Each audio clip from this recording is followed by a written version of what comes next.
We live, baby. Let's go. Yes, sir. What's good, everybody? Happy Thursday. Happy Thursday. Happy episode 22. Got Soy, Solid Moonwalk, and we got Tte Mvp Let's in get the it. building. NBA edition. We out here, man. 2 days ago, we covered the NFL. Hold up. Thursday's going to Does it be our work like NBA this? days. Oh, yeah. Just Look, real quick. Is this a little better for y'all? I'm trying to. it's, I'm that's sorry. Let cool. me That's try cool, to too. finesse. Yeah, let me try to finesse this a little bit. Maybe I can do something better here. While he gets that together, y'all, we out here. Everybody repping their teams. Hey, Polly, man.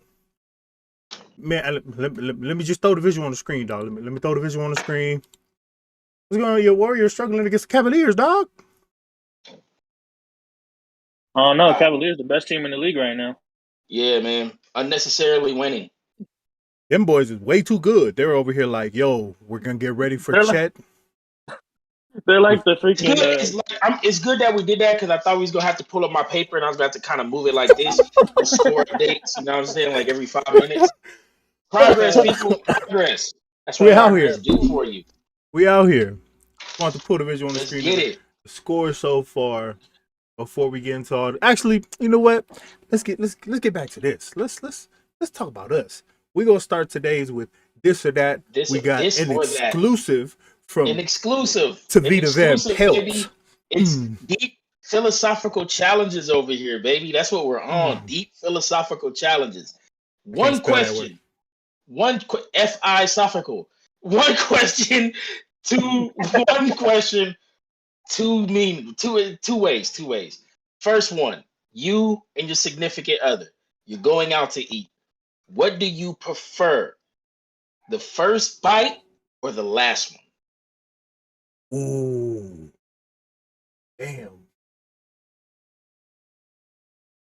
Do you prefer the first bite or the last one?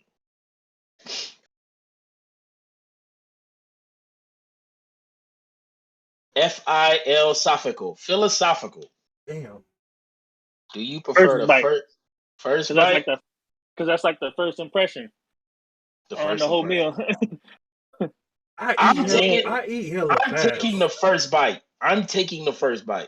Yeah. So in case I'm taking the first bite, or I want to offer my first bite. My reason behind that is it's the freshest bite on the plate. Fact. If you don't ask me until the end, I feel like that's leftovers, sloppy seconds. You didn't consider me. You know what I'm saying? First bite for me. Yeah. Oh no, man! I eat hella fast, so I gotta go with the last bite, just because I Last know bite. I'm gonna finish my food first, and she gonna look at me and be like, halfway through the meal, she gonna be like, "I want this." I'm like, "Yeah, yes, I want that." So first bite last. So another question that goes off of that, almost the same logic though. Do you think it's more telling of a person how they handle you when they have nothing or when they have something?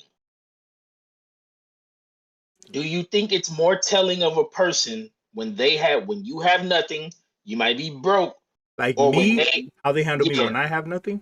yeah, like when you have nothing, or when somebody has something? Do you think it's more telling of a person's character, in a sense? I think it's when you have nothing. So one of my favorite quotes is, "You can tell the most about a man on what he does for people that can do nothing for him." So for me, I think it's more the most telling when they have nothing, because at that moment, Okay. when I have nothing or they have nothing. So in either both, so it's pretty much both cases. Okay. Yeah. So how you're treated when you have nothing with somebody who has nothing, or let's say both of y'all have something, or vice versa. In which case do you think it's more telling of a person's character? I think to me, when it's I have nothing or they have nothing, just because the reciprocation is so hard. Like there's almost very little benefit both ways. Yeah. But like, you know how they always say, "Oh man, you change when you got some money." So me, Me now where I'm at, I think it's when the other person has something. So here's my throwback example, and I think it's like a lesson that I've learned over years, right? At the cafeteria lunch table, everybody asks for your bag of chips or something that you're eating, but when they have something, they won't share. Yeah. Or they get a come up and they won't share, or they won't find a way to break bread. So my philosophy always, like the philosophy I live by in that case is, I'd rather have a longer table for everybody to eat than to have more on my table. I have come to learn that there's people who have a lot on their table and they ain't ready to give you none of it. Yeah. I think that's also very telling about the people that you bring to your table. Exactly. I think so too. I think so too. Because there's people who I shared noodles with who, when they got something, never considered me again. Man, because I look at it like I'm trusting at the people. I look at it as I trust everybody on my table. So therefore, if I have something and you're comfortable enough to ask me for it, bet I know that we're at the right table for a reason. Because first off, you shouldn't have to ask me. I'm about to just give it to you because I know your situation and I know what you're going through. I got it. You need it. Bet it's yours. Yep. See what you got, that's what you think, Pauline? That's too deep of a question right now. It's philosophical. Philosophical, man. I'm too worried about the Warriors losing right now. I don't know. They have time, so you'll be all right. Yeah, I gotta come back to that question. Really think about it. That's true. The first question was cool. I can't answer that, but the second one, I don't know. We gonna give you the episode, and we're gonna use it as your closing thoughts. That's gonna be closing thoughts for Pilot. We'll go back. Closing thoughts. Thank God Deuce isn't on. Thank God Deuce isn't on for this question. You know, because it's kind of like if they don't have something, but they do, but they don't. You know, maybe it's just me. Like it's just you. You talking too fast, Deuce. You talking too fast. You talking too fast. Dang. Oh my God. That's cool. 10 toes down. That's tough. Damn, that question was tough. Yeah, hey, you might gonna have to hit us with the philosophicals every episode, man, or every other episode, as frequent as you with it. But we gonna move to a segment that I was 0-4 at last time. Who am I? You went 1-4. Who am I? I got a rebound putback. On the Gerald McCoy. Hook us up, Bali. All right. Who am I? NBA Rookie of the Year, NBA First Team All Rookie, and is a part of the 50-40-90 Club, drafted in the second round, 36 overall out of Virginia, Eastern Conference. Who am I? There's not a lot of people in that. Matthew Brogdon. Malcolm Brogdon? Yeah. Oh, Malcolm Brogdon. Okay. Malcolm Brogdon. Only because of Virginia. Only because of Virginia. I caught that. Dang.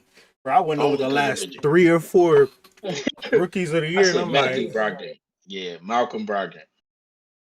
He was part 50-40-90 Club out of 2017.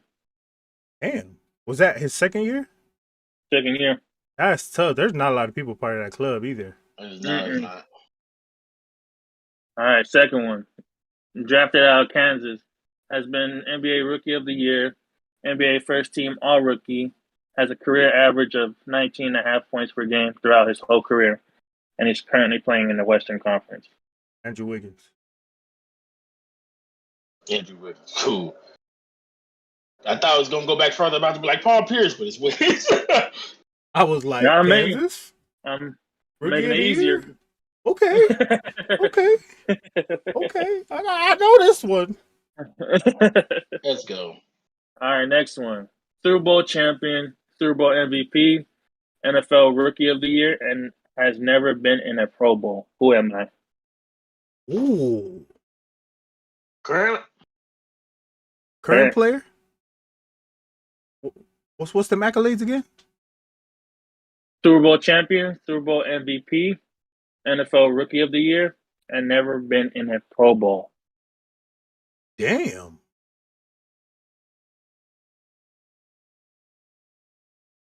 Super Bowl champion, Super Bowl MVP. Rookie of the year. Rookie of the year. Never been in a Pro Bowl. Oh, this one, man. And they're an MVP, Super Bowl MVP, not regular season MVP. Yeah, Super Bowl MVP. Rookie of the year. What's that? What the hell Never is been that? in a Pro Bowl. What's that New England Patriots running back that got the Super Bowl MVP the other year? James White didn't win Rookie of the Year, though. Did he not? That was the first person I went to, but he didn't win Rookie of the Year. Is it a defensive Rookie of the Year? It just said NFL Rookie of the Year.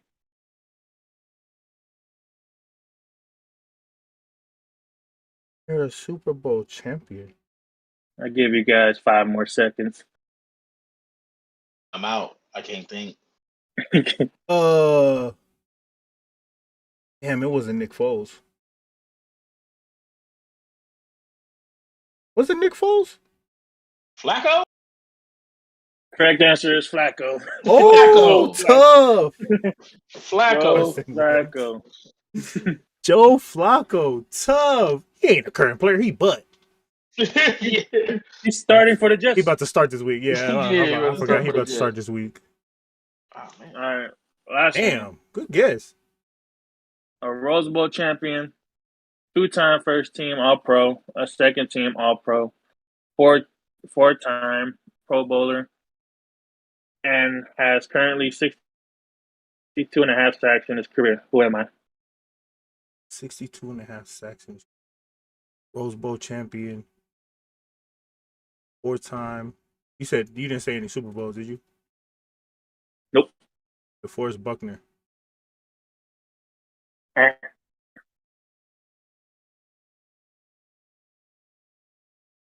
Bosa? Defensive player. Is it Bosa? Nope. A Rose Bowl. Man, there's not that many teams that play in a Rose Bowl. Was it like the Big Ten, Pac-12?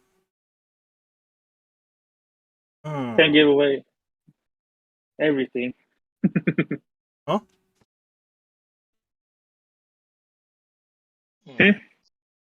You said what gives away everything? The team. Pac-12. 4-time Pro. Rose Bowl. You said 4-time All-Pro? Pro Bowl. Pro Bowl and 2-time All-Pro first team.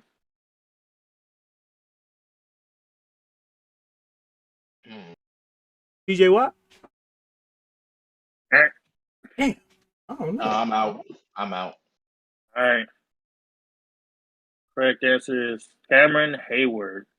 Oh, Damn, wow. I would have never got that. What school did he go to? Ohio State.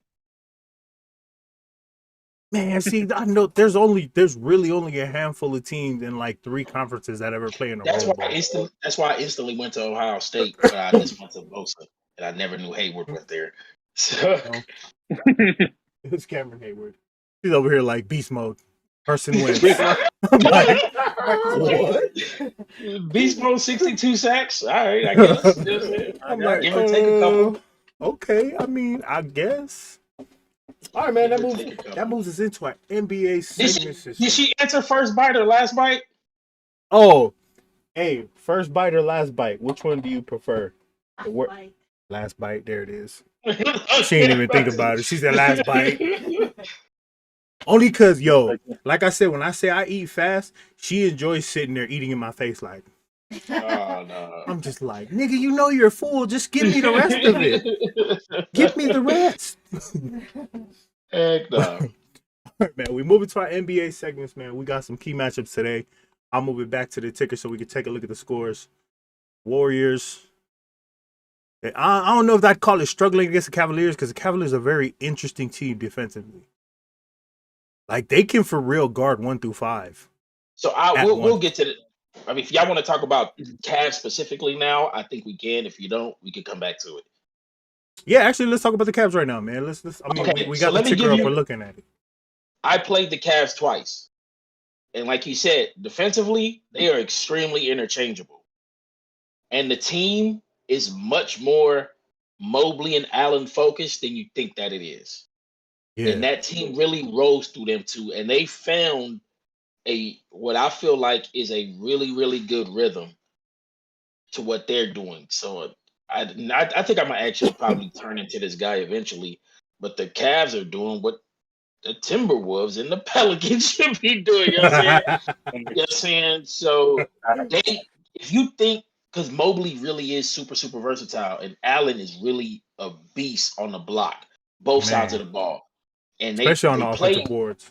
they play well enough together to where the minutes make it impactful, but then they both always have the time alone too. Yeah, And I'm not gonna lie, Ricky Rubio, I feel like is really vital to what they're doing over there too. man, dropped 38 points the other night. He's like every night he's doing little things for them that's like I feel like that's gluing together some of this development that they got. Yeah. That's definitely the. I think that's definitely the veteran piece that they needed over there, right? It Like is. he's not a veteran superstar, but he's No. seasoned enough to be able to kind of tell them how to navigate through a bunch of different things, a bunch of different scenarios. Tell me if I'm wrong. He's to them what JJ Barea was to the Mavs. Absolutely. A really, really solid piece that's just gonna make your team better and is gonna allow everybody to be real interchangeable and to do those things.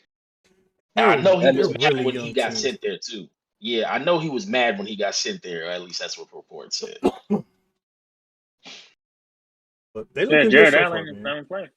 Jared Allen or Mobley, they're never playing right now.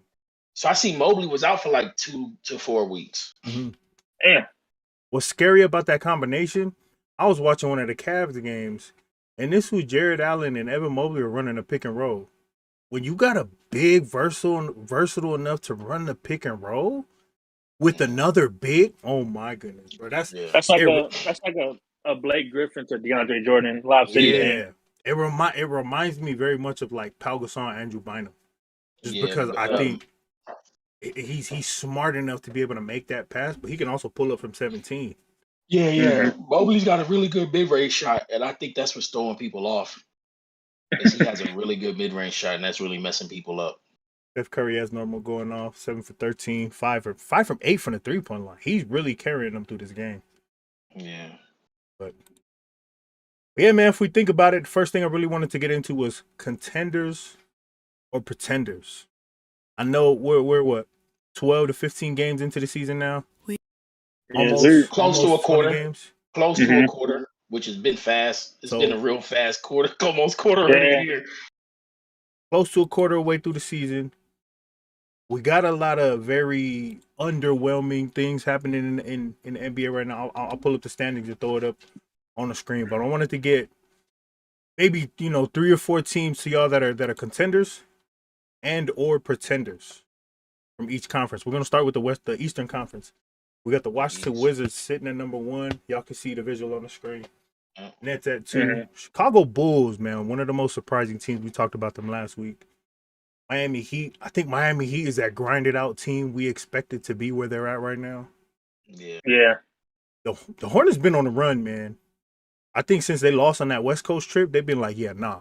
So I'll tell you this right now. That West Coast trip told me everything I personally needed to think about the team. The team is where I expected. I didn't want to go 0-4 on the coast, but it also told me that this team still needs to mature enough to learn to win away.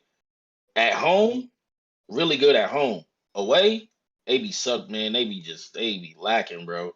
So in a 7-game series without home court, I'll fear.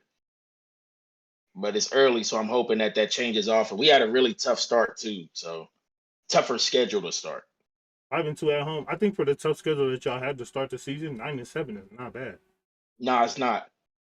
But this is the point. This is the point where people for me last year started to get hurt.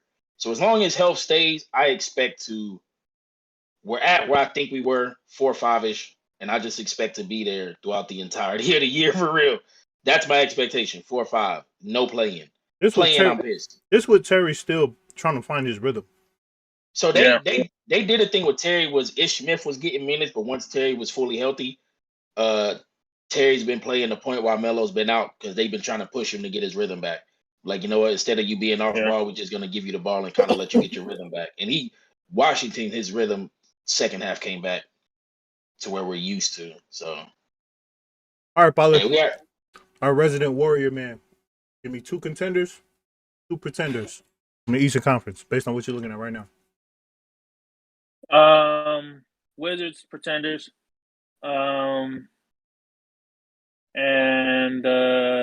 Cavaliers are pretenders. I don't think throughout so we're only picking pretenders from the first 6, right?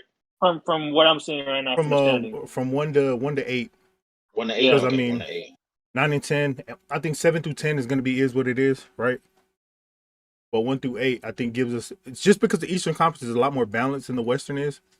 Yeah. Surprisingly, I mean they're separated by 3 games from 1 to 12. Yeah. But from 1 to 8, contenders and pretenders. So those are your 2 pretenders: is the Wizards and the Cavs. And Who are your contenders? And this my is like contenders this is the team outright that you can see at the end of it all, fighting for that playoff spot, that 1 or 2, 3 seed. I got the Heat and the Bulls. Heat and the Bulls. Brooklyn Nets ain't even been mentioned. I love it. Okay. Yeah. Heat and Bulls, because the Nets are just you just can't trust them. Yeah. Without Kyrie, that team ain't running. That team ain't running. I'd be willing to go out on a limb to say even with Kyrie, it's so much ISO ball that it's not gonna work. If you would have told me with James and with Kyrie, KD still has to be outright the number 1 guy, why do y'all have these other dudes for? Yeah. Thanks. I think there's only been like 2 games this year where KD wasn't the leader in scoring. Yeah. So Vita, your 2 contenders are the Bulls and the Heat. I would, right now that's what I would agree with. If I had to say there will be 2 teams out of this list right now, and one of them will be in the conference finals, it would have to be one of those 2. Who are your pretenders? Out of that list, specifically, shoot, Knicks and Cavs. Knicks and the Cavs. I like it. The Knicks are just that team, man. They get on my nerves. Like, you know how I think corporately we feel about Thibodeau anyway. Yeah. So, yeah. they are where we expected them to be at, right? Yep. Bless you. And that's probably where they'll be at for the entirety of the year. And this is with the peak. This is with the peak Julius Randle. Like, that man is balling out of control for them to be in the 7th seed. They're getting hell of a production from Derrick Rose. RJ Barrett is still up and down, but like, Now I will say this. I'll wait till we get to that topic because you do have it on, so I'll wait. Okay, but if I had to pick right now between 1 through 8, it'll be the Cavs and the Knicks. Especially now knowing that Mobley's going to be out for 2 to 4 weeks. Yeah. So cool. My contenders got to be. I got to go with y'all. The Bulls and the Heat, man.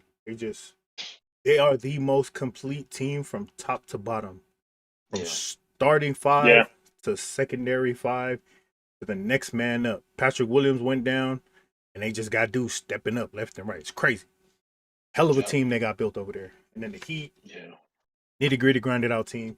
My pretenders right now got to go with the Washington Wizards and the New York Knicks. I don't know what it is about the Wizards, man. It just don't look right with them at number 1. Yeah. We said this before. They're doing everything that the Portland Trailblazers should be doing, but they're not because they're in the West. Yeah. But Kuzma's balling out of control, man. Kuzma's doing everything we knew he could do if he got the minutes that he was getting. You just wasn't gonna get those minutes with AD in LA. He the reason why we won last night because he couldn't make nothing. All right, we'll move it over to the Western Conference. Been the most dominant conference in the last 10 to 15 years or so. I think just recently, before the Bucks actually won the title, every champion before that came from the West, right? Yeah, No. I believe so. Got the Lakers, the Warriors. Oh, Toronto. Toronto got their one in there. They snuck Toronto's that in there. won. And Cleveland. I And think Cleveland Cleveland had when that one. LeBron was there. But A like couple Celtics. it's almost an anomaly that the East consistently wins the Yeah, championship. yeah. But looking at the West, we're gonna go to top 8. Actually, we're gonna extend it down to 9 because I think the Memphis Grizzlies deserve to be in this conversation somewhere. And I think OKC's trying not to be 10. Yeah, they still not trying to be 10. They're still not trying to be 10. Really not. But like the teams below them are so bad that like y'all almost had like the Thunder almost got to trade Baisley and Lugens Dort away because Dort is balling and Baisley has his 28 points every 5 games. Yeah. So, but who are your contenders and pretenders? Give me 2 contenders, 2 pretenders. Beat it. 1 through 9. Easily Golden State is 1. And my second one would have to be. I just think it would have to be the Suns too. I do think they've earned that foundation to be there. I do think 1 and 2 is 1 and 2 in that division right now at this moment. Oh, Golden State Warriors and the Suns, best 2 records I think in the league right now. Pretenders.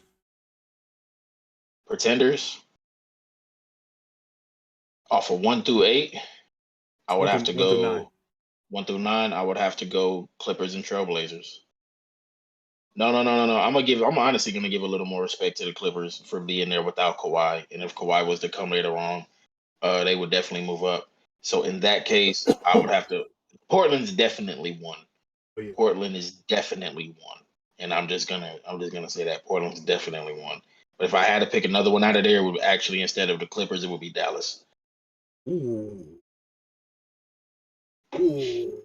Yeah. Can we say that Jason Kidd is not that good of a coach? Can I say that? He's not.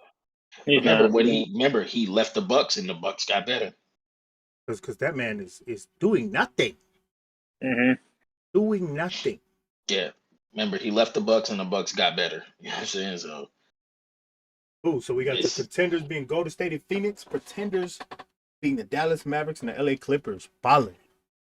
No, Portland, not Clippers. Portland. Okay. Oh, yeah, that's right. Portland, Dallas. Ballin', where we at? Contenders, of course, my Warriors, man, because we're the best in the nation. And the Suns, because they look like the same team, man, that contended last year. So I gotta give them credit for that. They haven't had Aiden for a stretch of games. Frank Kaminsky been going off. Mm-hmm. And then my pretenders are the Utah Jazz and the Portland Trailblazers. Ooh, the Utah Jazz, just because regular season, of course, they're going to go off, but in the long run, they usually really don't do much after that. Facts. So they're a regular season built team. They're like the we'll call them like the Arizona Cardinals of the NFL. Yeah. You start great, go into the playoffs, and you just start stumbling on your feet. Mm-hmm. Yeah. They start stumbling on Rudy Gobert. All right, man. My contenders, I got to go with the same 2, man. Golden State Warriors, best team in the league. They got the MVP on their team right now. Steph Curry. We're not going to talk about way too early MVPs because everybody in their mom is talking about that. And Phoenix Suns, obviously. Structurally, I think they're a great team. I don't think they get past the semis in the playoffs just because they're looking like a great regular season team to me. Pretenders for me, I gotta go with the Nuggets. Nah, you know what? I'm gonna give the Nuggets some respect because of Jokic. I'm gonna go with Portland for obvious reasons. And the Lakers, man. I am a Lakers fan, but y'all are some pretenders.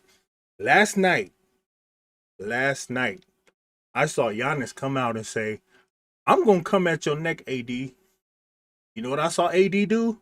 Hey, THT, switch this with me. Switch this. So okay. So I just saw all day today, I have seen people say Giannis looked at AD and was like, "You're nowhere close to me."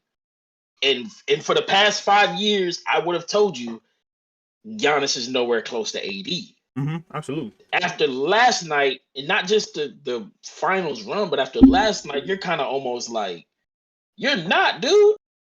Like I've been so high on AD since the Pelicans because of his versatility and stuff. Oh yeah. Me and you had the conversation before where we said if AD isn't the best player on the Lakers don't win a finals. But at this point, and is AD a second-rate superstar? Like, not even, he wouldn't be a superstar. Is he just a second-rate star almost at this moment? Yes. AD is what we're calling Zion right now. Yeah. You're amazing. You are amazing. Yeah. You should not be the best player on the team. Think about it. Through the bubble, through the finals, he was not the best player. Throughout the whole playoffs, it was LeBron James. And I don't care what nobody says, AD got to be the best player. We want him to be the best player. Selfishly, as a Lakers fan, I want you to be the best player. Right now, the best player I need on the Lakers is Russell Westbrook. In this order, Russell Westbrook, LeBron James, AD. That's the order I needed. The Lakers are pretenders until they figure out how to be the most effective with LeBron and Russell Westbrook. So I held my pretenders off for the Lakers because you're missing LeBron. But I'm also like, you shouldn't be missing LeBron and still have AD and be feeling like you're in this place right now. I felt like this was kind of handpicked to be like, yo, y'all supposed to handle business while I'm out. Yeah. I mean, granted, I think we could be a contender as quickly as we are pretenders right now. We could be a contender just as quick. Mm-hmm. And I think THT coming back was a huge band-aid for us while LeBron's gone. So I think so. It kind of made me look back at the standings now and to go, I think who we see right now, 1 through 9, like you said, is absolutely guaranteed your playoff picture. Like, I think, 10, I think at the end of the day, some way the Kings are going to find their way to the 10th spot. And yeah, because again, I think OKC, like you said, I think OKC, they're sellers, and they've admitted they're sellers this year. Mm-hmm. I think at the end of the day, they'll probably push off some people for some picks or some other prospects and go on about their business. But yeah, this 1 through 9 is who will be in the Western Conference playoffs. And remember, 1 and 9 or 10, well, actually 7 through 10. One of those two teams ain't gonna make it in because of how the playoffs set up. Yeah. With the plan. We'll see how it goes, man. With us being pretenders, what's crazy is we're still 4 games out of the number 1 spot, and then even then, from 3 to 9, separated by 1 or 2 games. 1 or 2 games. So we're gonna stay in the West, and we're gonna move into another question that I have for y'all. Is what players? Give me 3 players y'all need to see more from in the Western Conference to elevate their team either out of that pretender spot or just out of that middle range of we got contenders, we got pretenders, and then everyone else in the middle. Who do y'all need to see more from? 3 key players in the Western Conference that y'all need more from. For me, it's just Damian Lillard, and Damian Lillard. That's it for me, honestly. But you 31, man. You ain't getting no younger. Yeah. I drafted him number 1 because I had the 9th pick. So, bro, like, I know you want to be loyal to Portland and all, but I don't think that's the right team to get a ring from. Like, they're just not built right around him. So you're not about to Giannis a ring out of that team.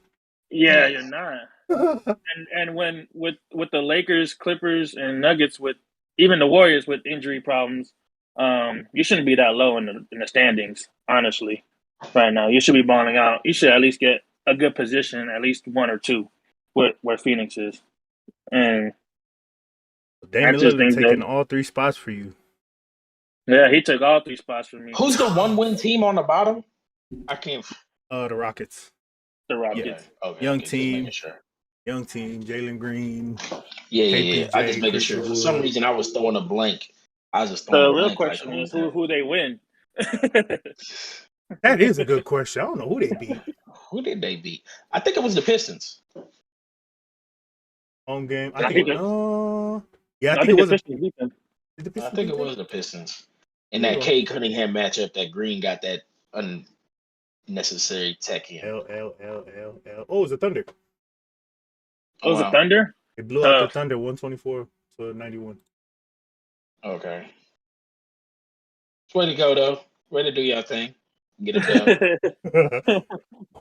Who are your three teams, or who are your three players, Vita? You need to see more from in the West, or to elevate their team. My three all come from the bottom. Oh, All of them come from the bottom. Yeah. Because the Thunder should not be at 10. They don't want to be at 10. I need to see more from Fox, Towns, and whatever question mark of Zion and the Pelicans is.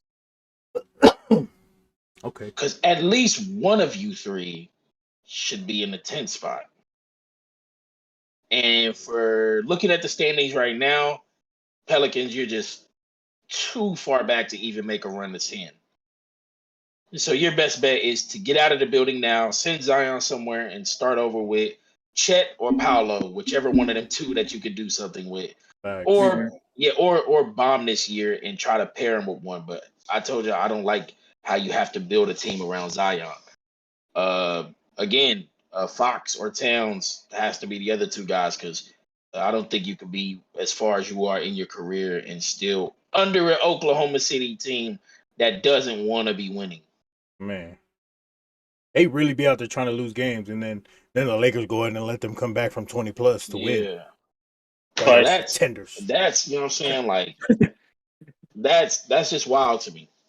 So Ooh, yeah, so we got Towns, Fox, and whatever we got with Zion. yeah, it was Zion. Man, for me, I need to see more from Aaron Gordon. You signed a deal. Michael Porter Jr. is out. Jamal Murray's out. Jokic is on the island by himself, and your goofy ass scoring 10 points. Yeah. 10 points, 5 rebounds, shooting 5 threes a game, missing all 5 of them. What are you Yeah. doing?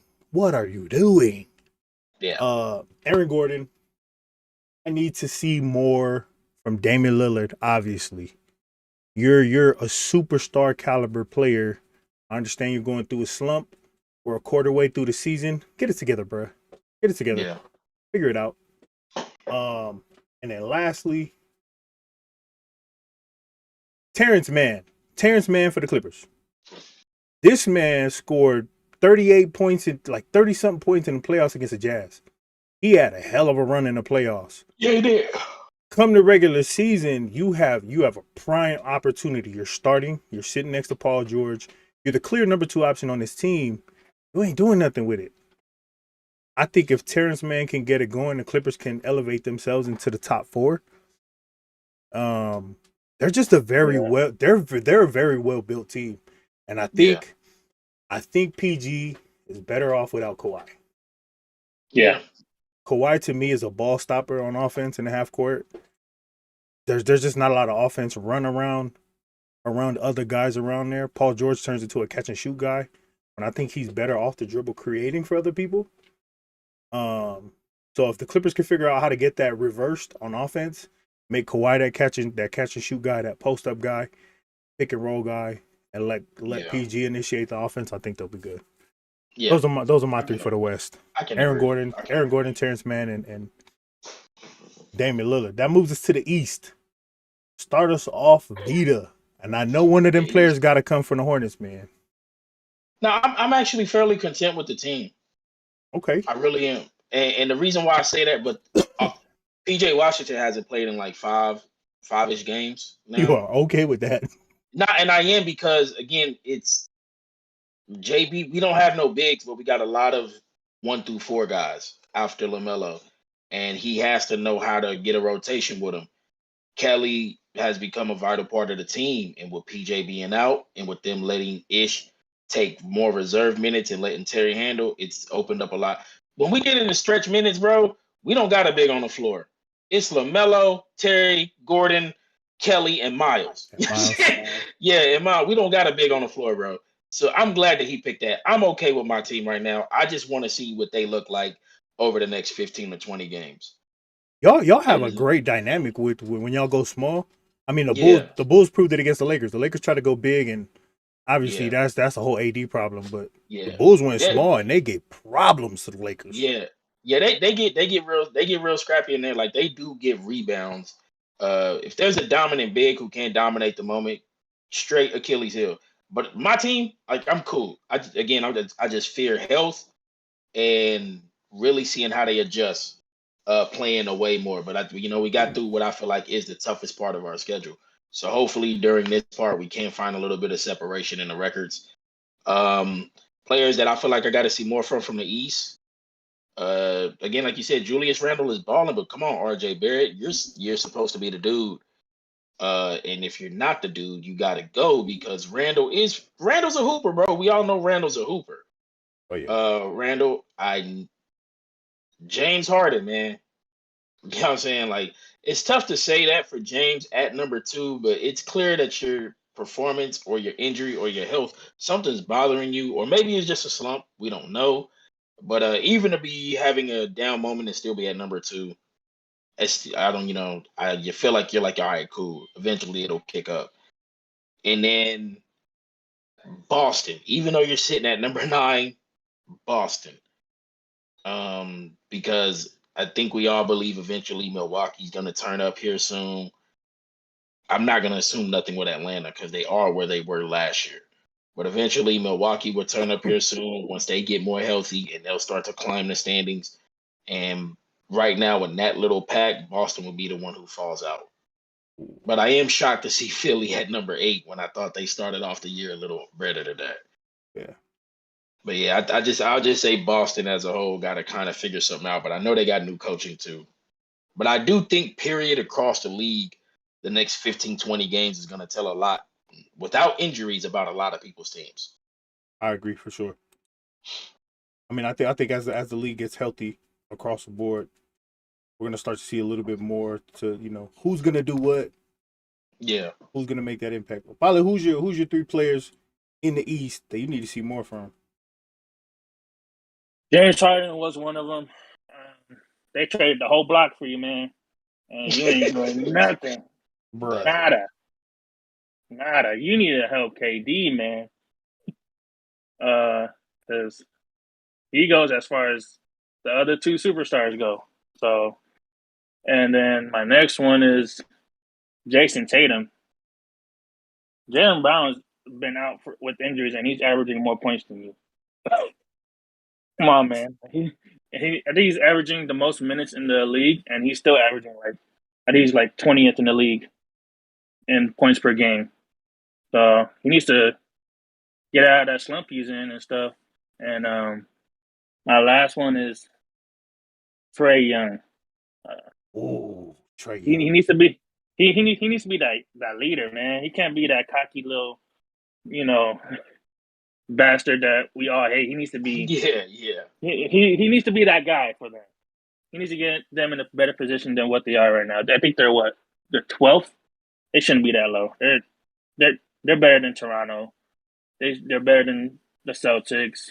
Philly doesn't have Embiid and Tobias.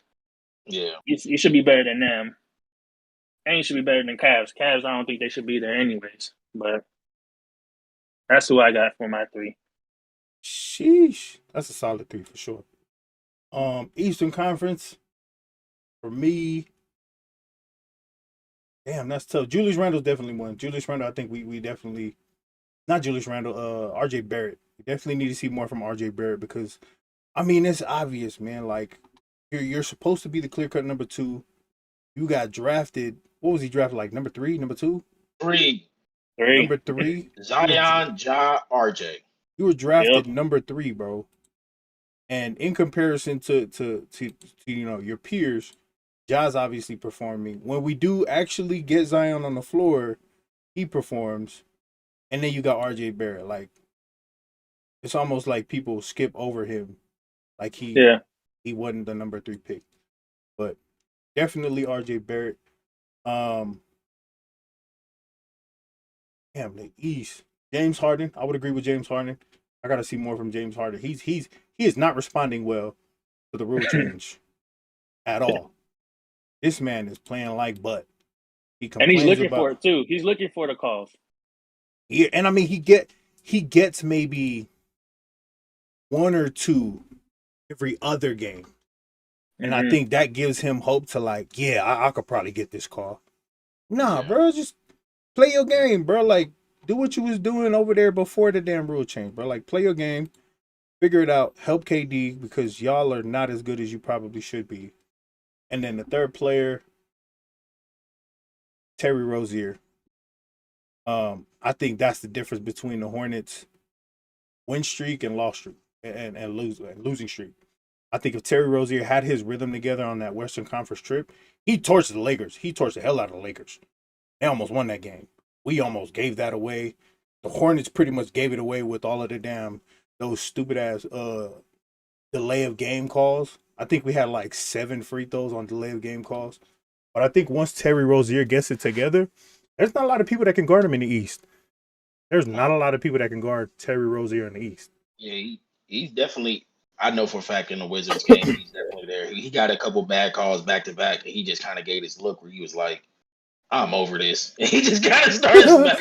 He just started snapping, bro. He deliberately was like step back to like he was just snapping. So I was like, all right, cool. Terry's ready now. So I think now he's in form, which makes I love me the shots he personally takes. excited for like the next 15 games to be like, let me see what we really look like now that we kind of actually have the rotation I think we're gonna go with. But just real quick, very interesting, kind of looking at all these numbers right here.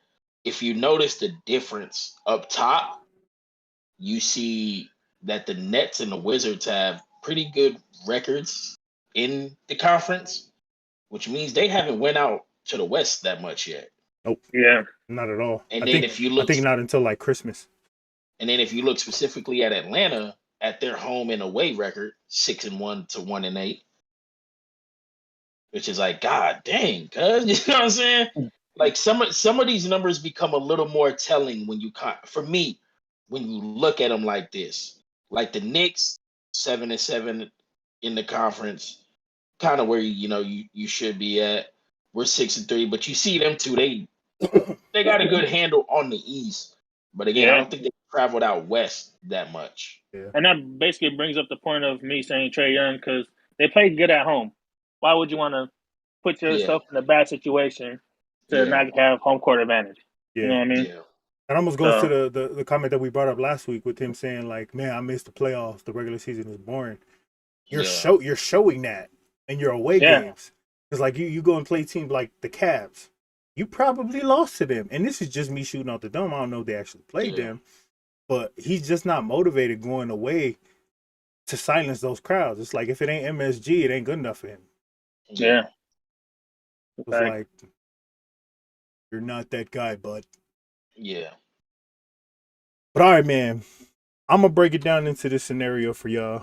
I'm gonna take this visual off. Actually, we're gonna pull up the scores. We're gonna leave the scores on the screen. But I'm gonna pull. I'm gonna throw out a question for y'all. Damn, no, where's losing?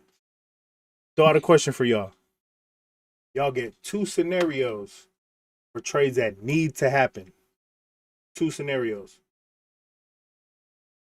2 reasonable trades that make either the most sense or just ones that y'all pull out your bag. I seen one that Vita threw on Facebook today.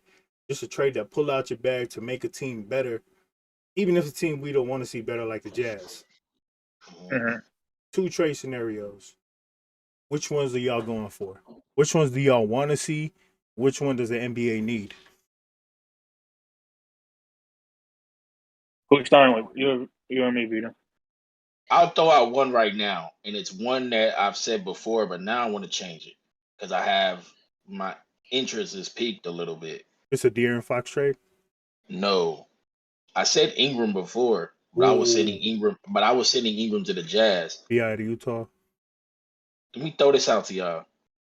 What if we sent Ingram to the Cavs?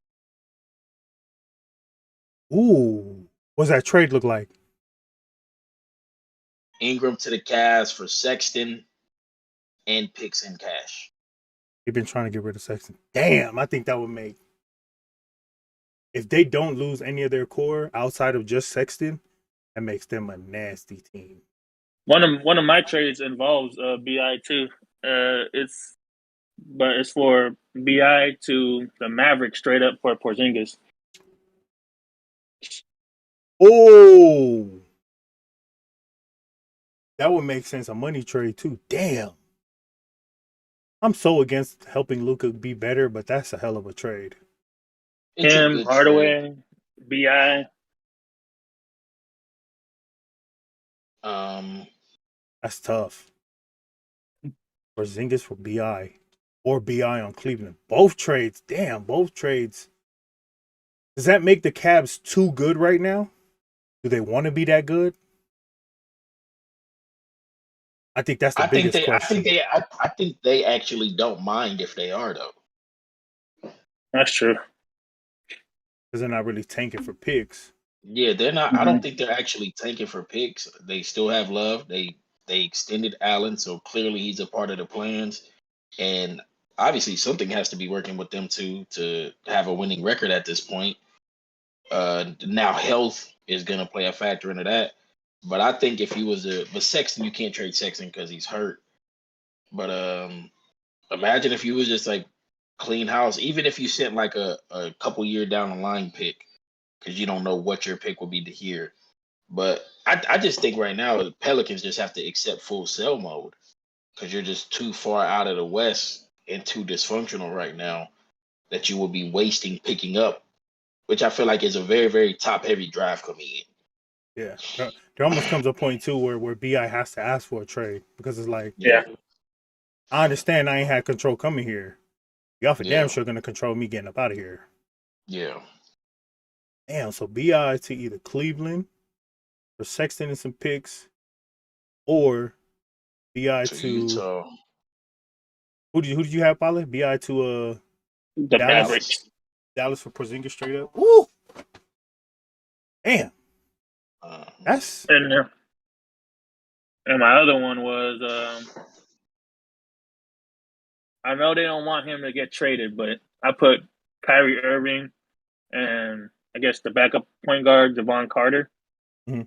or to Portland for Damian Lillard and for Nate Simmons. It actually worked on ESPN trade. I tried it out. ooh, I don't need that trade. The NBA don't need that trade either. But I Dame.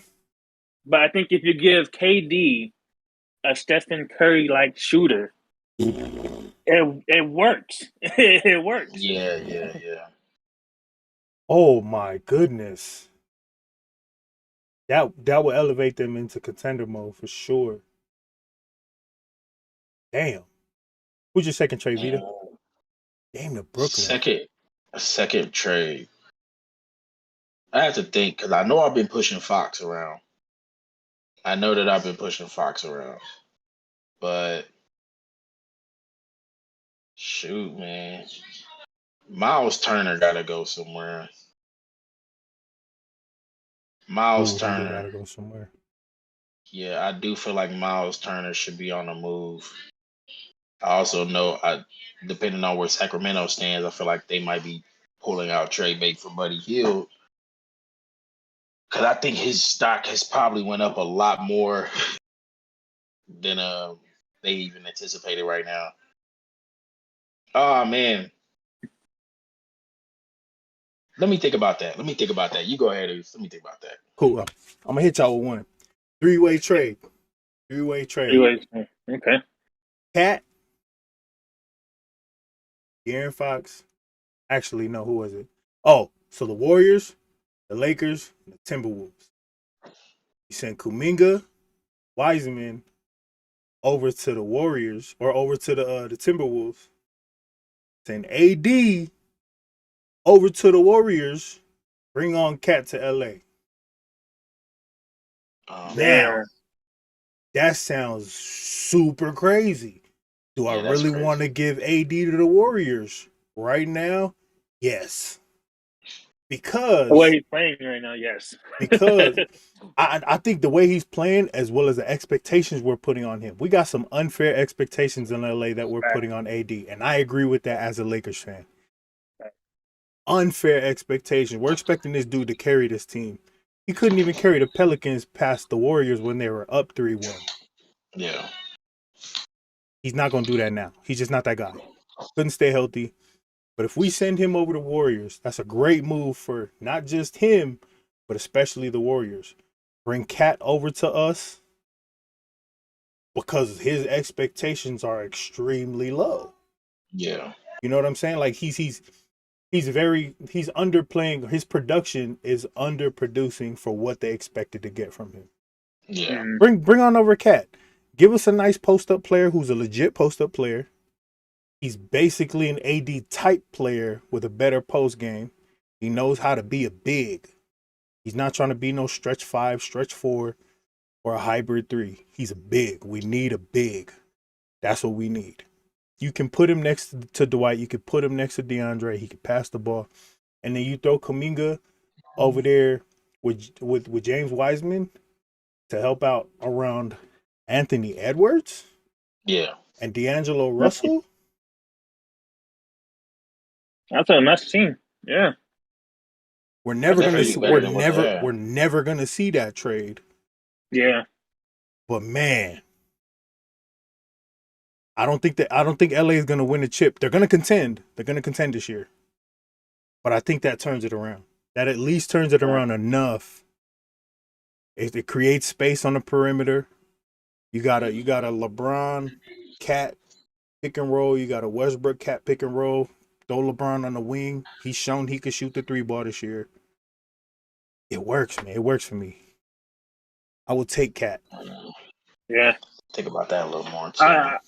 I wouldn't think it would work out even if it happened because Warriors cap situation. Cap space, yeah, they would have to. Yeah. I mean, even if the Warriors are willing to sacrifice his Draymond Green in that trade, because he got money on the books. Yeah. Yeah. My second trade. I think me and Paulie talked about this before. D'Angelo Russell to the Sixers. Yeah. Or Ben Simmons.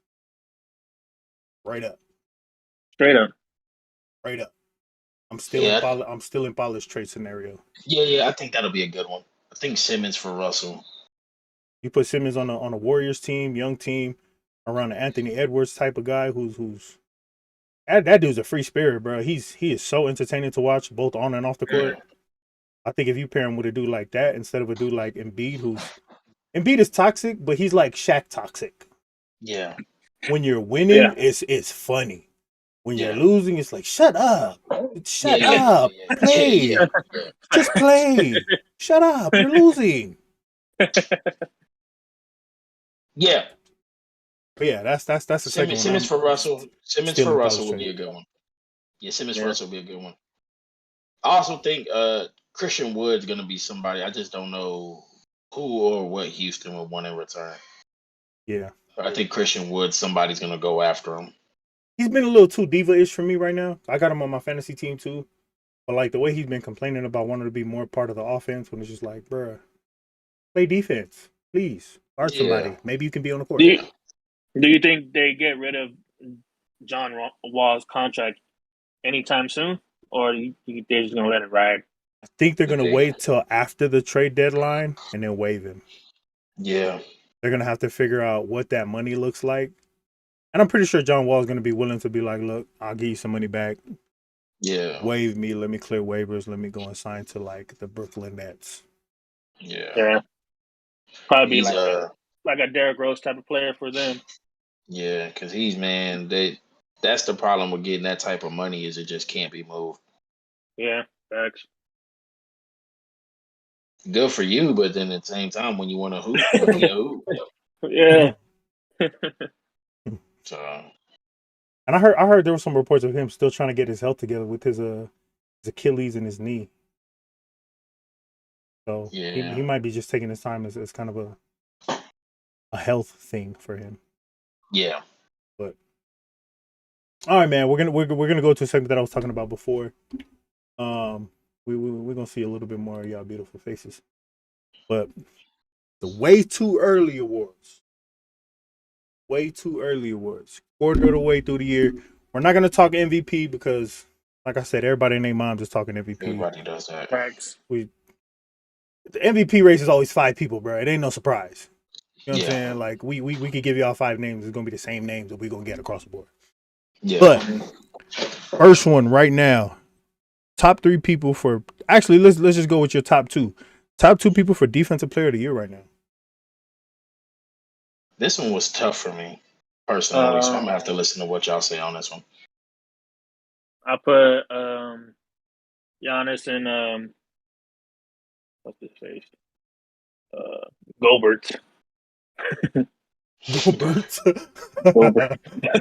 Gobert. He's only useful for rebounds and putbacks, man. I ain't gonna lie. That man play defense, man. Yeah, he can play defense. If he's not guarding the point guard. Yeah. Facts. He can play defense. He doing that part. So Giannis, I think he can defend all 5 positions, and the way he defended AD yesterday. Did he defend AD yesterday or what? He shut AD down. Yeah, I mean, AD got his, but he struggled for it. He struggled for us. Yeah, those are my 2 right there. Defensive player of the year. I got to go with Giannis. Those were the 2 I naturally went to. I think Giannis for sure. And then, I don't know. I kind of went back and forth between like a Jokic and a Miles Turner. Yeah. Because Jokic ain't got no choice but to be the defensive leader on that team. You got no choice. And he's defending those pick and rolls way better this year too. Yeah. Miles Turner for me because he's leading the block. He's leading the league in blocks by a whole ass block. Like he's 3.1. The next person's 2.2 with Mo Bamba. But I think Miles Turner is having to take on a whole lot of responsibility over there with being like, yo, Dematis, go get buckets. I got this on this end. I'm playing defense. And he's doing that. I think he's averaging 10 rebounds a game, double doubles with 3 blocks. Like Miles Turner to me is I think he's also somebody that can guard 1 through 5, versatile enough. He is everything that we thought AD would be as far as a rim defender. Yeah. But yeah, that's where I go. Giannis and Miles Turner. I don't think Gobert should be a part of this conversation anymore because to me, it's like, bruh, your team's defense is pretty good. All you're really doing is protecting a 10-foot radius and grab and rebound, bro. Like, if you're not switching on the pick and rolls, if you're not stepping out on the perimeter, anytime you step on the perimeter, you become a GIF. Yeah. You remember the last time he stepped out on Stephen Curry and he was like, yeah. I remember they memed him up with that mess, man. That's the every time. I don't see no memes about Giannis or Miles Turner getting crossed up. So that's who I go to naturally. The next one is most improved player. I'm gonna give y'all 3 people to throw on this one because we've had some standouts this year so far. Most improved. I only got 2, and one of them is Miles Bridges. His scoring has helped the Hornets a lot, and I mean a lot. And my second one is Shai Gilgeous-Alexander. Ooh, they're trying to tank. SGA. They're trying to tank, and he's balling out right now for no reason. So I gotta give him credit for that. I think that's why they're trying to trade him. They're like, look, bruh. Yeah. We can only have 120 per game scorer on this team, and Lugens Dort scores the lower end of 20, so we got to get you gone. Yeah, that was balling. So that's my 2 for most improved. Okay. I like SGA, but SGA had a really good year last year too. But I'm impressed that he's keeping that up.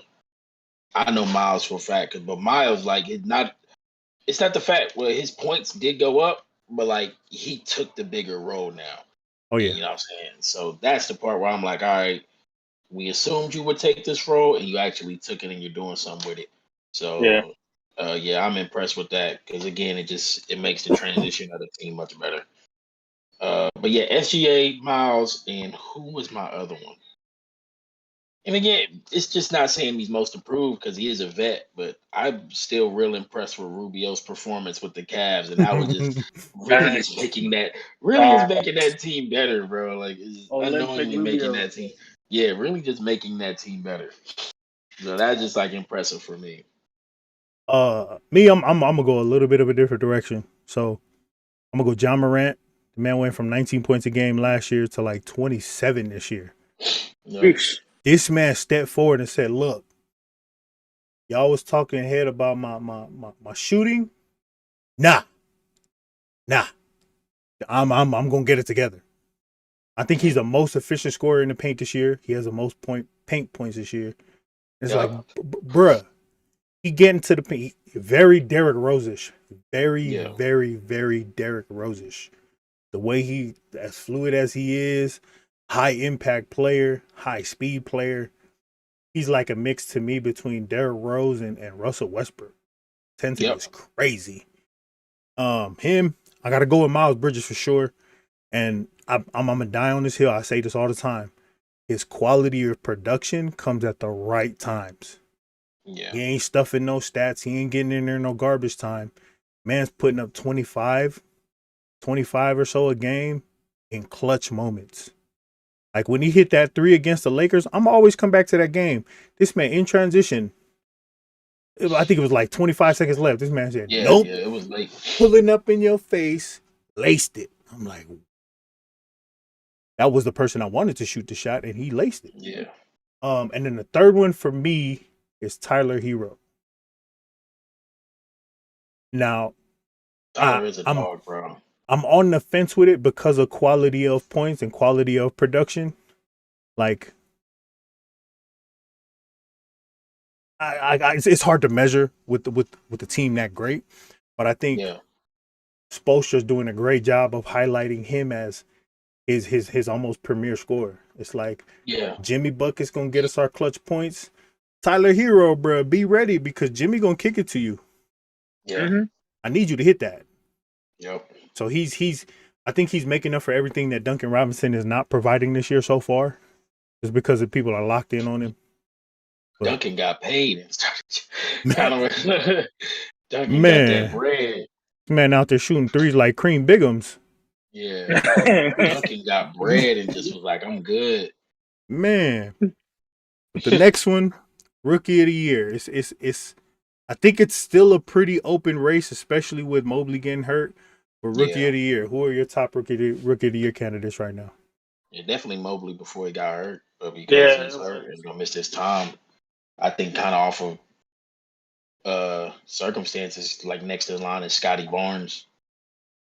But Cade seems to just be really getting better every game faster since he started playing. Cade looks scary. He looks like a scary player right now. Yeah. He just always seems so so in control. When I look at him, it's just like nothing is moving fast and everything's moving at the pace he wants it to. So yeah. I'm gonna get 8 up for this. I know it. I know when people watch this in the future and we got 1 million viewers, people are gonna be like, this man is stupid. But the fluidity that Cade Cunningham plays with, and like Gilbert Arenas has said this before, if you got no patterns and you got no habits, you're gonna be a pretty good player. Yeah. He has a likeness to Magic Johnson's way of fluidity. This man has no patterns. His dribble patterns are not consistent at all. His moves are unconventional. The man is like 6'8". Yep. And he's your point guard. Yeah. What? Yeah,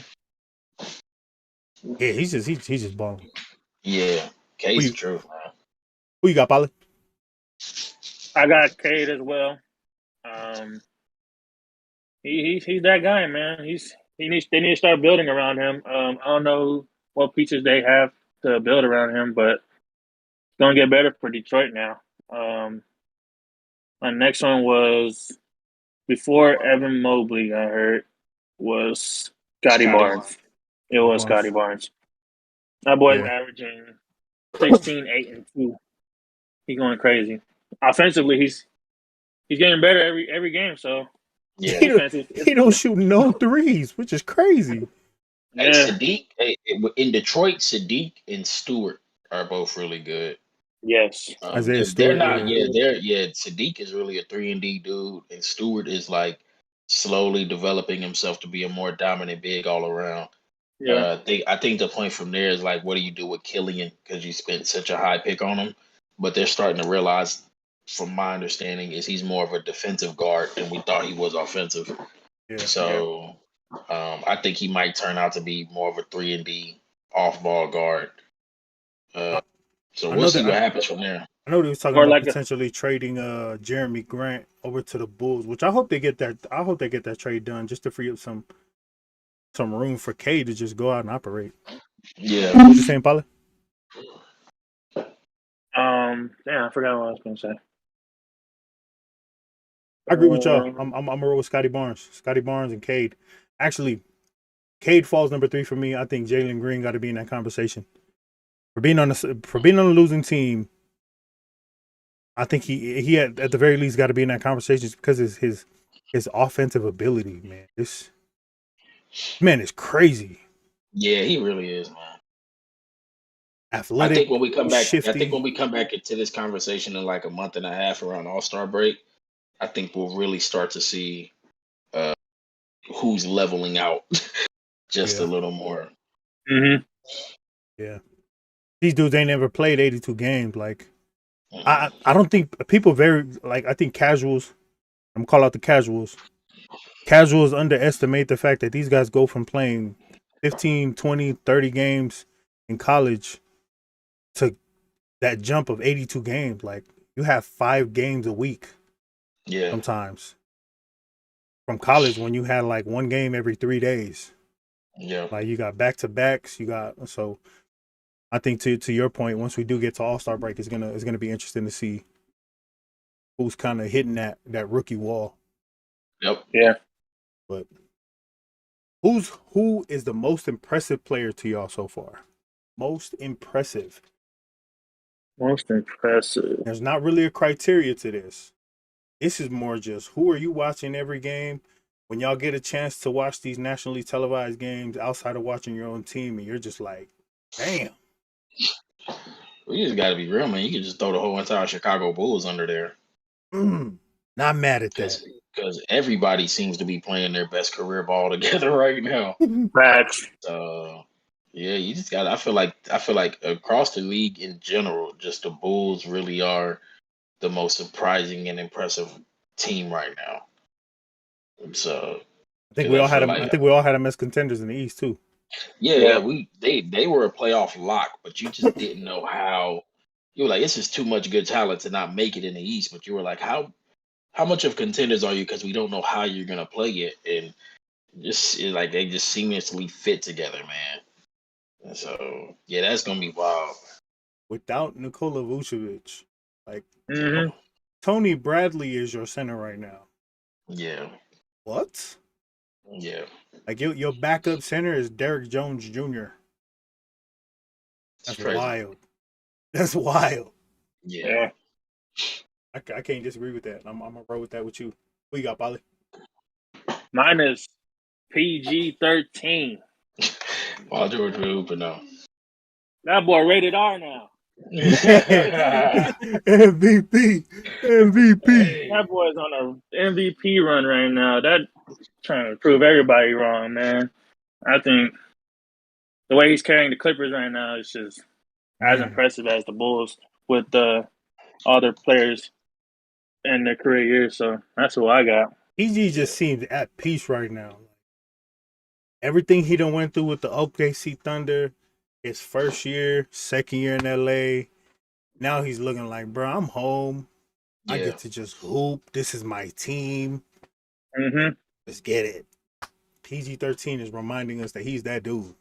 yeah, Mm-hmm. All right. oh yeah. Award for TTE. Who is your TTE MVP? This ain't got to be. Oi, Sola. Oi, Sola. She said it's her.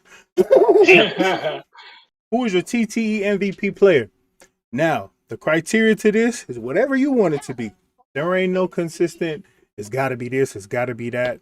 It ain't even got to be a big name player. This is just a TTE, pro TTE, just like we're pro Justin Herbert on the NFL side, and we're not pro Luca. You're good, Luca, but we Bro, just know. bro. All right. TTE. Who is your TTE MVP? I'll start us off. I will start us off. The TTE MVP for me is DeMar DeRozan. I think what we're seeing in DeMar DeRozan's game is how timeless it is. This man could play in the league as long as he wants. He reminds us every now and then that he could dunk on the mother sucker. But Facts. But the way this man plays the mid-range game from 10 to 19 feet is scary. It is scary. We ain't seen I'm gonna go as far as we ain't seen anything like that since Kobe Bryant. He gets to his spots, he shoots it in your face. THT had his hand in his face all game. Today, they put PJ Tucker on DeMar DeRozan. Or no, not today, a couple days ago. They put PJ Tucker on DeMar DeRozan. And when you do that, you're saying, I need somebody that's not worried about offense to lock you down. This man went off. No. So to me, just as impressive as it is, DeMar DeRozan, Compton's finest, got to be my TTE MVP. Yeah, I'm not even gonna lie to you. When I think about just a singular player who is passing expectations, team's success is based off of them passing expectations for what the general put on them. Yeah, I really can't look at nobody else but DeMar right now. Because you were like, all right, Lonzo with Levine, we was all like, we like that. But then you was like DeMar with Levine, and you was like, 13 points per game, chilling on the side. I think that's what consensus. I think that's what consensus most thought. But when you think of a solo single player who's like, this player going to this team truly blew the doors open for him with their performance up till now, I don't really know how you could look at much other people than DeMar. Yeah, that's what I got to. Because of the longevity of his game, man. Yeah. Alex is it. Scary. Hey man, middle finger to analytics, man. Go hoop. Facts. You don't have to be at the rim or 30 feet out, bro. There's a reason why there's an entire court. You gotta learn to use it all, bro. Team, it's almost comedy to watch because teams don't know how to defend it, which blows my mind. It's like I ain't never seen nobody take me off the dribble from 30 feet, get to 17 feet, pull up at the free throw line and lace it. Yeah. Because I'm just like, he gonna dunk, he gonna pull up for a three, he gonna pull up for a three. Yeah. It's crazy, man. DeMar DeRozan. Yeah. Yeah, man. Yeah, you are TT's MVP. It's like meant to like break zones too, like his game. So it opens the whole floor up for the rest of his teammates. So at the end of the year, we'll get a TTE MVP award, and we'll just get one, and we'll just frame it and write TTE MVP, and we'll see if we can get that player to sign it, and we'll just hang it up somewhere, just that one jersey. That would be dope. Yeah, we'll just track it every year. Dope. Yeah. So we're gonna make that happen. We're gonna make that happen. I'm gonna find out whoever the managers are for these people and be like, look, man, we a small podcast. We out here getting it. Just wanna. So whoever wins the TTE MVP award, we'll buy one jersey, we'll put it up, put the year TTE MVP Most Valuable Player, and we'll just frame it. And if we get it signed, we get it signed. If not, it won't be auctioned. We're not trying to get no money. It won't be auctioned. It'll just be our own memorabilia for our own criteria of what being a valuable player is. So for the first quarter year, MVP for TTE is DeMar DeRozan, man. We'll revisit this once we get to All-Star break to see who the first half MVP is.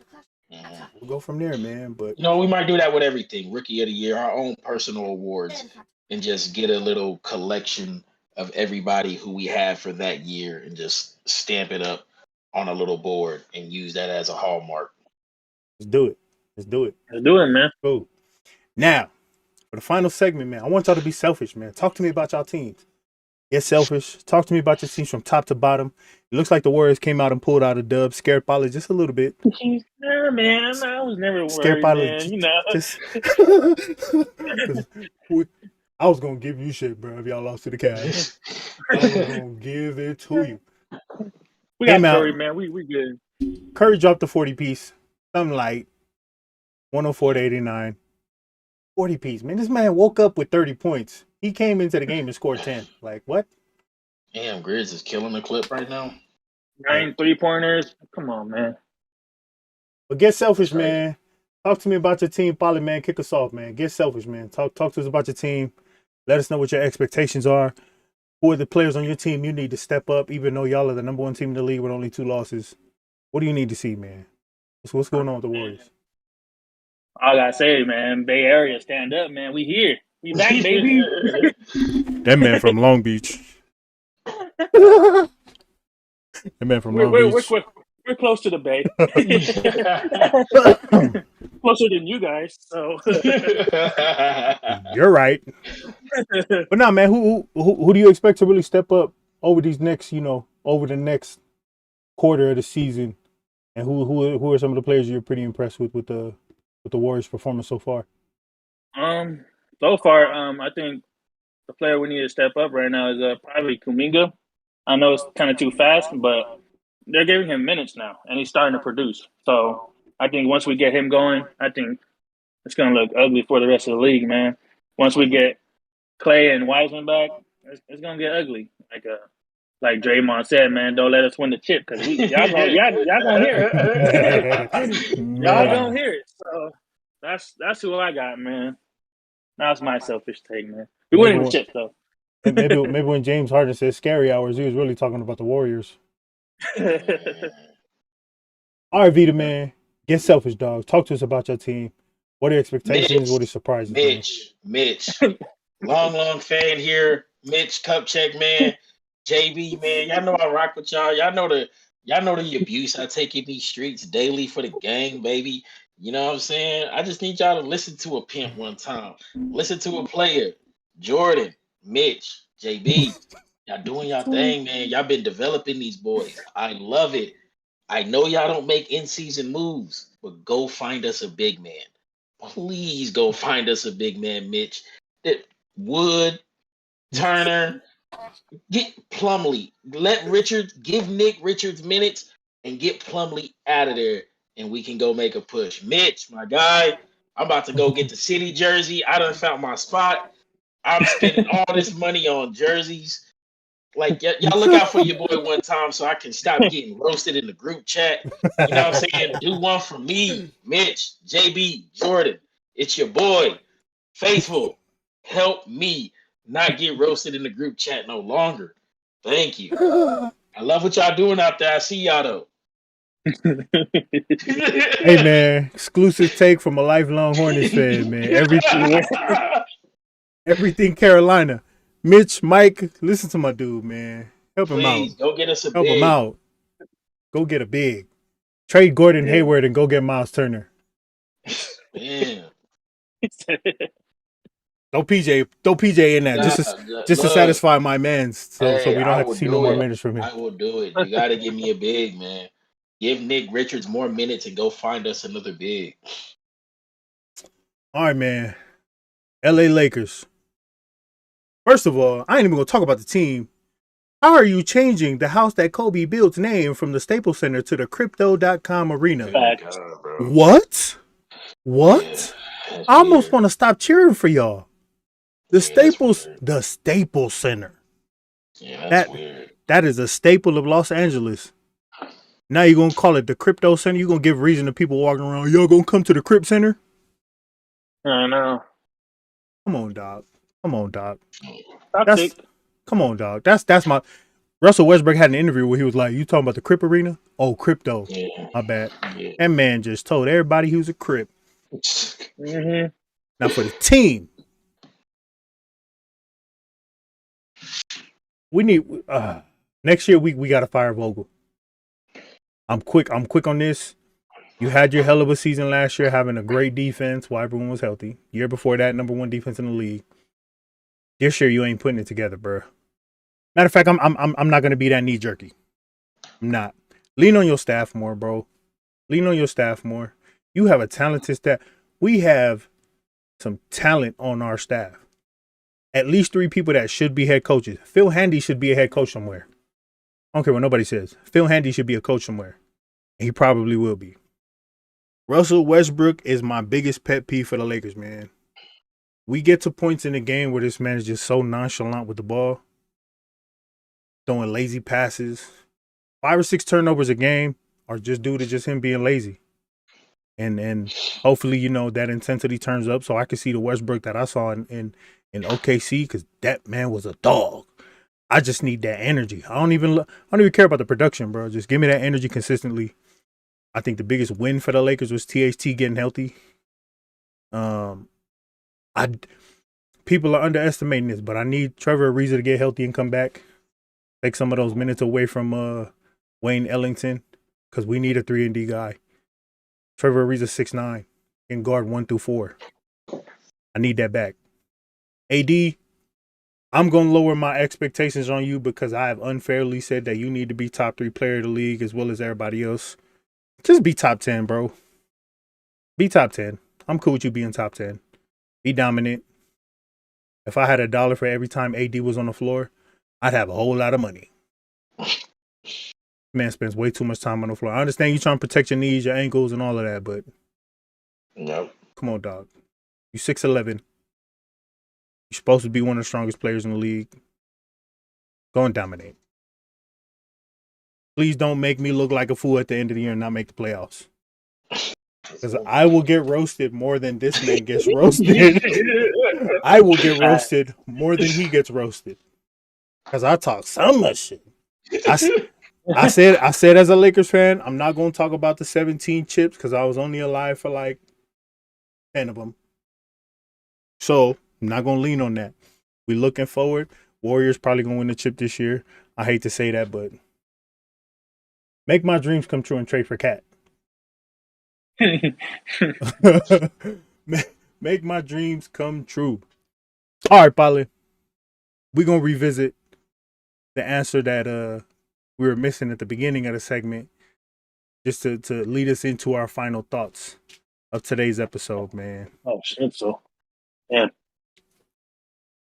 Remind us what the question was, Vito. We'll see if we can get an answer from Polly. What is more telling of a person's character? How they act when they have something or when they have nothing?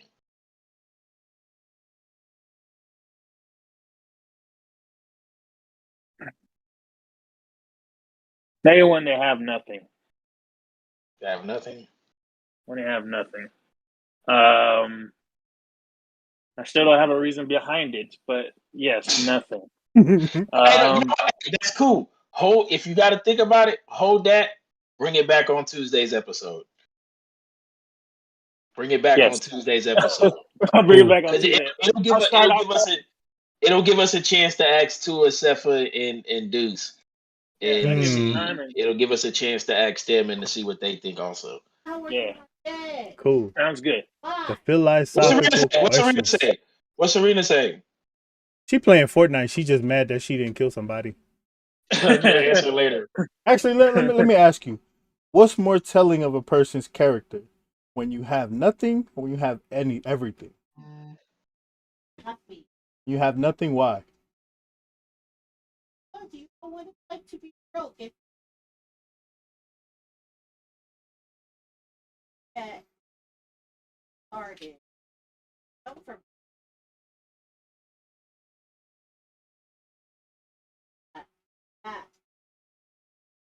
Let me tell y'all what she said. She said, you know, when you can't when you come from nothing, it's a whole lot easier to be able to give and to be able to, you know, relate to people. When you come from something, it's harder to be empathetic to like situations. It's harder to be able to know what it's like to be at the bottom. So yeah, that's a fact. That's her take. We all been broke one time. Yeah, we're gonna be there. But wrap it up today, man. Great NBA episode. We'll be back on Tuesday for an NFL episode. Week 11 review. Yep, we're gonna review 11. We got the Pats playing tonight, don't we? Yeah. Pats playing. Let me pull up that score to wrap up tonight's episode to set us up for going into next week. Week 11 review. The 3 matchups that I talked about, soiled or cemented. All 3 matchups, like Bale mentioned, with the Raiders and Bengals, teams that are playing each other that will have heavy implications on playoff seeding and potentially if you get in, because one of y'all really might not make it if you lose this match because you would lose the tiebreaker to the team. especially this late in the year. We'll be going through, I think, the power rankings again and breaking down what we would do if we was on the Detroit Lions. the table of counsel. Poor little Tink Damn.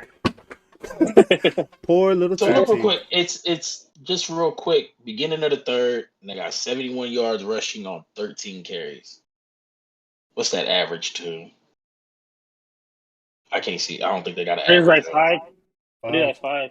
4 or 5 yards per Five, carry. 5 yards, and Mac Jones only missed 2 passes. It's crazy. Kobe Myers, Nelson Aguilar, Kendrick Bourne. He's spreading that ball out, man. He ain't got a favorite target, although I think it is Kendrick Bourne. He's spreading that ball out. So, and this is my emphasis I told y'all before. Just look at the rushing. 13 attempts, 71 yards. Atlanta, 11 attempts, 31 yards. It's just, you know what I'm saying? Like, it's almost so evident to me that teams who are just running the ball well consistently really are starting to take over the league right now. Zen Master Bill, man. Zen Master Bill. Yeah. But tap in with us on Tuesday, man. We'll get into a Tuesday. little bit more of this. Tuesday. Break down a little bit more of the NFL. You might see some more faces from TTE tap in. But we out here, man. We appreciate y'all. We'll Right. see y'all for the next NBA episode Thursday, NFL episode on Tuesday. Tap in with us, y'all. Let's go, y'all.